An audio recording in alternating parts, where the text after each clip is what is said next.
Hey guys, I'm Cassie Cameron, founder of Mind High Club, and today I'm here with Leonard Mattis, mind trainer and meditation and mindfulness practitioner. And today we're going to cover why it's so important to actually accept and deal with negative emotions and why they're not bad, they're just a part of us. So I know it sounds pretty counterintuitive to a lot of us to actually acknowledge that negative or uncomfortable emotions are there as they come up and sort of face them and sort of, be aware of them so that they can naturally pass. But can you unpack that a bit more? Yeah, I think we've reached a point in our cultural narrative where where mental health issues are on the rise, and also the rate of change, whether it's social or technological or environmental. I think it's time for us now to kind of address the parts of ourselves that we've either been pushing away, ignoring, or suppressing for so long. So, I find if we're, working in that space of mental fitness and inner transformation, it's a matter of now of inviting the aspects of self that we've been pushing away for so long to get a deeper understanding of them and almost kind of integrating them in a way so we can step into a level of potential that we may not have had access to before. So, because it can be pretty confronting sometimes, these emotions, how can we, take a leap of faith and overcome our fear from acknowledging they're there? So, I feel sad, I feel angry, how can we overcome that fear and confront them? Yeah, so kind of going back to the first video, if we referenced the video that we did about meditation and mindfulness, now if we're going to go through a process of inviting in our negative emotions or feelings to really understand the source of them, I normally wouldn't suggest doing that without a practice in place, because unless you've trained yourself or the mind to place itself in a position of observation where you can be objective about your emotions rather than subject to them, it's really difficult to sit in fear, which is the reason why a lot of people might go to distraction or addiction to make themselves feel better about how uncomfortable the emotions actually are.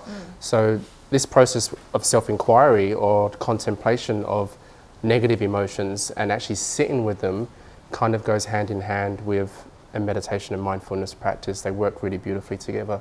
Yeah, so with the sitting with those emotions, what does that look like? Are you completely detached from them? Are you feeling them? How do people do that? Yeah, so the idea is that we don't detach from our emotions. They are a part of who we are. And we are integrating the emotions. So the idea is if you are having an emotional experience, is that you allow yourself to feel the emotion completely, to feel whatever's happening in the body, whatever's happening in the mind. But then with regards to the narrative that sits around the emotion, that's where we apply our awareness, is to the narrative, because it's the narrative that causes the emotion.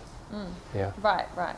And sort of understanding the stories that have been told about that and sort of watching it pass by almost, but feeling at the same time, right? Yeah, so it's the thought processes around the emotion that escalate it. Yeah. So once you apply your awareness, it means that you're observing the narrative or the thought pattern, which means you become more objective of the emotion, which then it becomes transient, like any other emotion that's kind of passing through.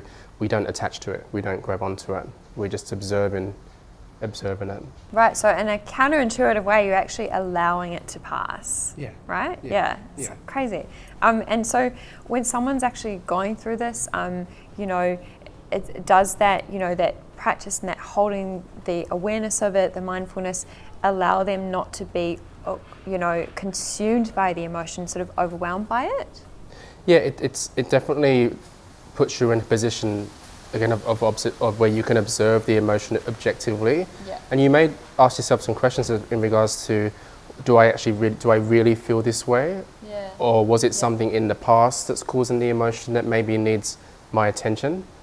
There's a practice that I came across when I was recently traveling through Northern Territory and outback New South Wales, and I came across an ancient practice called Didiri, and it's one of the oldest spiritual practices in human history. And it happens to be the home of it is actually here in Australia. And it is about this kind of deep contemplation and inner stillness that we have access to. So it's like a process of self-inquiry. So rather than going, oh my God, I don't like these emotions, I'm going to put them over there, we're kind of saying, hey, come and have a sit with us. And let's understand and get a feel for the emotion. Because the minute you become more comfortable with emotions like sadness, grief, jealousy, or anger, you tend not to push them away so much. You kind of go, okay, there's some anger there. Why is that anger there? Like you start to ask questions, and the questions are the very things that allow you to integrate the emotions, and eventually not have to have so many moments that trigger them. It kind of changes the game in that regard too. Right, wow, so interesting. And it's this counterintuitive thing, but it makes total sense. You know, the more that we cling to things and then the more they stay, whereas you just sort of let go and accept and invite, it seems to sort of disappear, right? Yeah, I mean, the key word I use quite often is we're just allowing. We're allowing the emotions to be there, and we're kind of, and accepting too. But it's more just integrating the whole self. You know, so it's not this unbalanced solution to wellness where we're kind of going, we only like these aspects of self. We're kind of saying now, well, we know that if we want to step into our fullest potential, individually or collectively, we have to invite the whole self to the table now, and just have a look at the whole self, and how do we feel about those aspects of self that we may have been pushing away for a period of time. Yeah, wow, awesome. Thanks so much. That was super interesting.